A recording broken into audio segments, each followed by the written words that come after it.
It appears that the black race will never be totally free until it fully understands the forces that have bound it. For centuries, the European way of life, once imposed by power and violence, has been temporarily adopted by necessity as a means to survive within an unjust system. But survival is not freedom. To achieve true liberation, the black man must recognize the mechanics of the system that holds him, and when necessary, turn its own tools against it. Fight fire with fire. The path may not be pretty and it may not be gentle, but freedom has never been granted without struggle. The black race has endured slavery, colonization, segregation, and generations of systemic exploitation. With a gun to his head and a knife to his throat, the black man has been coerced not only to work but to believe, to accept his oppressor's culture, faith, and worldview, often at the expense of his own centuries of conditioning of taught submission, disguised as acceptance, silence presented as peace. But true peace cannot exist where justice has never been done. The journey toward liberation begins with breaking the chains, not just of the body, but of the mind, reclaiming identity, pride, and purpose. Today, the most telling evidence that the struggle continues lies in the debate over reparations for African Americans, a moral and national test that America continues to fail. Despite centuries of unpaid labor and institutionalized inequality, the idea of compensating descendants of enslaved people remains deeply divisive. According to recent national surveys, 62% to 68% of Americans oppose direct cash payments to descendants of enslaved people. Among white Americans, opposition stands at 81%, while among black Americans, support ranges between 77% and 85%. This 50-point racial gap lays bare the enduring chasm in how history is seen and felt. To one group, reparations represent a long overdue debt.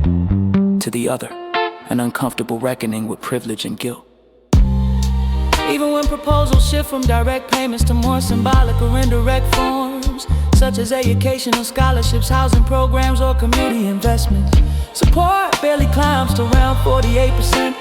And yet these limited gestures often serve to soothe national conscience rather than truly resolve structural inequities. They risk becoming half measures, acknowledgments of pain without real repair.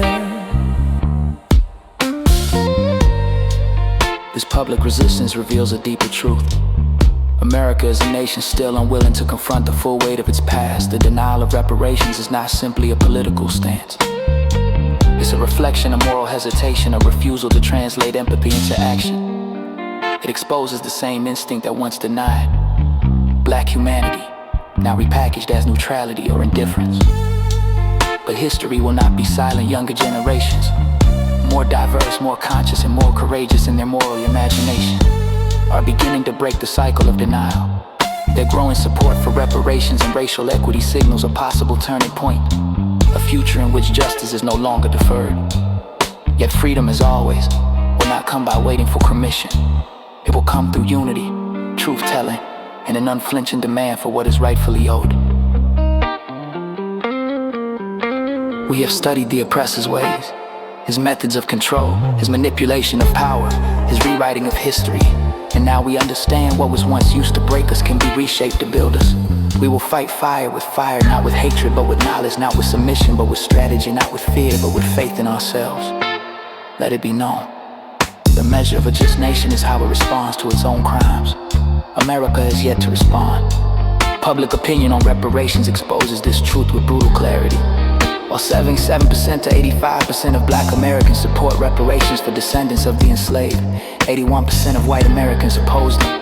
That is not merely a policy difference, it is a moral divide. A nation built on stolen labor and stolen land refuses to pay its debt. 60 to 70% of Americans still reject even the simplest form of restitution. Cash payments, they call reparations unfair, yet forget that the unfairness began 400 years ago. Some offer softer versions, scholarships, loans, symbolic apologies, gestures that soothe guilt but do not heal wounds. These are not reparations, these are compromises with memory. Reparation is not charity, it is justice deferred. It is an unpaid bill written in blood, sweat, and silence. We reject the notion that freedom is granted by those who oppressed us. Freedom is reclaimed, freedom is built. We must care for our own, invest in our own, and believe in our collective power more than we believe in mission. Let us center our welfare, our culture, our history, and our healing. Let us refuse to measure progress by how closely we mirror the systems that broke us. The black race has carried the weight of the world's hypocrisy long enough. Now we shall carry the light of truth. We call upon our allies to confront their own complicity, to trade comfort for conscience, and to join in the fight for collective repair. We call upon governments, institutions, and nations to turn from denial toward redress. We declare that our freedom is not negotiable, our humanity not conditional, our justice not postponed. Until the debt is paid in truth, in resources, and in recognition, the struggle continues. We will rise not as victims, but as visionaries, not as the broken, but as the builders of a just future. This is our manifesto, our voice, our power, our demand. The reckoning is not coming. It has begun. It has begun.